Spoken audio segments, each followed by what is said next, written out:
তিনটি পর্যায়ে স্বামীর টাকা স্ত্রী চুরি করলে কোনো গুনাহ হবে না। আমার প্রিয় ভাই ও বোনেরা, স্পেশালি মা বোনেরা শুনবেন, এই তিনটি পর্যায়ে যদি আপনি থাকেন সেক্ষেত্রে আপনার হাজব্যান্ডের টাকা যদি আপনি চুরি করেন আপনার কোনো গুনাহ হবে না। হ্যাঁ, মনে রাখতে হবে এই তিনটির বাহিরে যদি আপনি একটা টাকাও চুরি করেন তাহলে কিন্তু আল্লাহর দরবারে আপনার হিসাব দিতে হবে এবং আসামির কাঠগড়ায় হাসরের ময়দানে আপনি কিন্তু চন্ডী হিসাবে দাঁড়িয়ে যাবেন। মনে রাখতে হবে ফার্স্ট, এক নম্বরে হচ্ছে ভরণ পোষণে অবহেলা।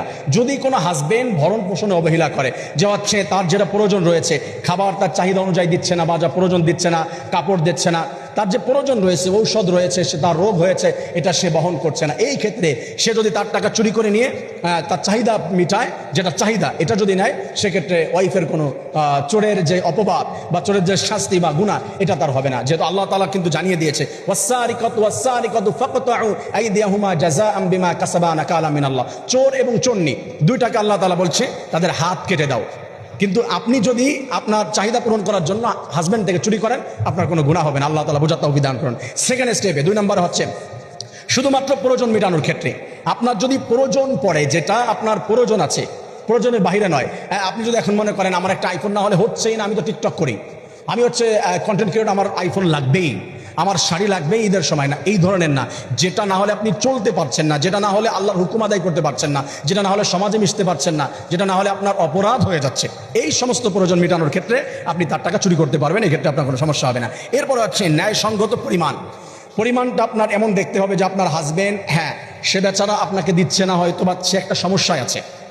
আপনি যদি মনে করেন যে না তার থেকে আমি নিয়ে নিই, তার পকেটে আমি বা তার গচ্ছিত টাকা 1 লক্ষ পেলাম, আমি নিয়ে ভেঙে ফেললাম, এমনটি করা যাবে না। প্রিয় বোন, মনে রাখতে হবে আপনার যতটুকু প্রয়োজন আপনি ততটুকু নেবেন এবং তার যেই পরিমাণ অ্যামাউন্ট আছে এটা আপনার একটা বিবেচনা করতে হবে যে তার টাকা আছে 5,000, আমি এখান থেকে যদি 5,000ই নিয়ে নেই, আপনি একটা পরিমাণ নেন, এটা আপনি নিতে পারবেন। হ্যাঁ, সর্বপ্রথম উচিত হলো আপনার বোঝানো তাকে, আল্লাহর কাছে দোয়া করা। যদি হচ্ছেই না, লাস্ট পর্যায়ে গিয়ে আপনি চুরি করবেন। এই 3টা শর্ত মেনে যদি আপনি টুকটাক তাকে না বলে না নেন, তবে ভালো মতো মনে রাখতে হবে 3টা শর্ত থাকতে হবে।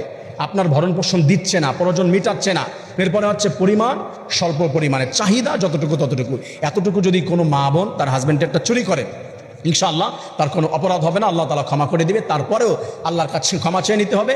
আর যখন সুযোগ পাবেন আপনার হাজব্যান্ডকে একসময় বলবেন যে আমি তোমার থেকে এটা নিয়েছিলাম। আবার যদি সেটাই ফ্র্যাকশন সৃষ্টি হয়, যে হচ্ছে বড় ধরনের সমস্যা সৃষ্টি হয়, সেক্ষেত্রে আপনি এটা লুকায় রাখলেও আল্লাহ তো জানে এবং আপনার প্রয়োজনের জন্য নিয়েছেন। কারণ আল্লাহ একটা হাজবেন্ডের উপরে ফরজ করে দিয়েছে তার স্ত্রীর যেটা প্রয়োজন এটা মিটানো। এখন সে যদি ফরজ আদায় না করে, সে তার ফরজ যেটা ছিল তার চাহিদা সেটা নিয়েছে, আল্লাহ তাআলা তাকে গুনাহ দিবে, এই ক্ষেত্রে কোনো সমস্যা হবে না। আশা করি বিষয়টি বোঝাতে পেরেছি। পুরুষ ভাইরা যদি কষ্ট পেয়ে থাকেন যে চুরি করলে গুনাহ হবে না, আপনি কি বলেছেন? প্রিয় ভাই, আপনার উপরে ফরজ ছিল আপনার স্ত্রীর সমস্ত চাহিদা পূরণ করা, আপনি যেহেতু করেন নাই, সে নিয়ে নিয়েছে, এই ক্ষেত্রে তার কোনো গুনাহ হবে না। আশা করি বিষয়টি বোঝাতে পেরেছি। আল্লাহ তাআলা জেনে বুঝে সঠিকভাবে সঠিক ওয়েতে সবাইকে আমল করার তৌফিক দান করুন, আমিন।